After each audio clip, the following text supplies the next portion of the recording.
ఇంద్ర పూజల కోసం పెద్ద ఏర్పాట్లు చేస్తా ఉన్నారు నంద మహారాజు. అందరు కూడా తినుబండారాలు, అన్నకూటం అన్ని ఏర్పాట్లన్నీ చేస్తా ఉన్నారు.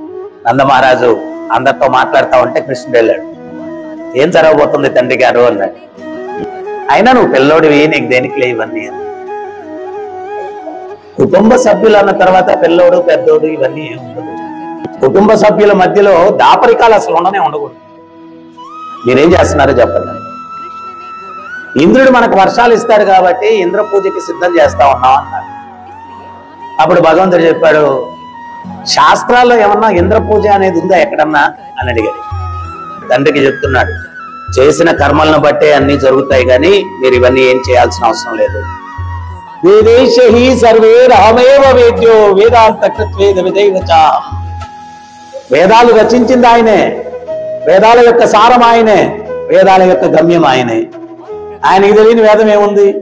అంత చిన్న వయసులో మీరు చెప్పే ఈ పూజా విధానం శాస్త్రాల్లో ఏమన్నా ఉందా అని అడుగుతా ఉన్నాడు.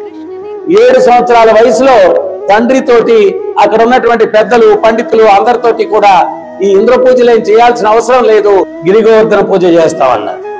మరి గిరిగోవర్ధనుడే అన్ని ఇస్తున్నాడు మనకు, అందుకని గిరిగోవర్ధన పూజ చేస్తాం. ఈ లీల ద్వారా ప్రత్యేకించి భగవంతుడు గొప్ప సందేశాన్ని మానవాళికి ఇవ్వాలనుకుంటున్నాడు. ఏంటది? అన్యదేవత ఆరాధన. ఆ విష్ణువుని మనం సంతృప్తి పరిస్తే, ఆ కృష్ణుని సంతృప్తి పరిస్తే సంసిద్ధిం హరితోషణం. ఆ హరిని సంతృప్తి పరిస్తే అప్రయత్నంగా 3,000,000 దేవతలు సంతృప్తి చెందుతారు. ఈ గిరిగోవర్ధన లీలలో భగవంతుడు ఆ సందేశాన్ని మానవాళికి ఇస్తున్నాడు. ఏంటి ఆ సందేశం అంటే, నాతో సమానం గిరిగోవర్ధనుడు, గిరిగోవర్ధనుని పూజిస్తే చాలు, ఇంద్రుడు చంద్రుడు వీళ్ళందరినీ కూడా మీరు పూజలు చేయాల్సిన అవసరం లేదు అనేటువంటి సందేశాన్ని మానవాళికి ఇస్తున్నారు. ఇన్ని సంవత్సరాలు ఇంద్రుడికి పూజ చేశారు, ఇప్పుడు ఆపేసేసరికి ఇంద్రుడి కోపం వచ్చేసింది.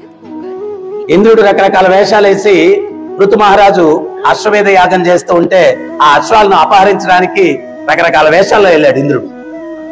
ఇంద్రుడికి కోపం వచ్చింది, నాకు పూజ అందలేదని చెప్పి ఆయన ఏం చేశాడు? కుంభవృష్టి కురిపించాడు.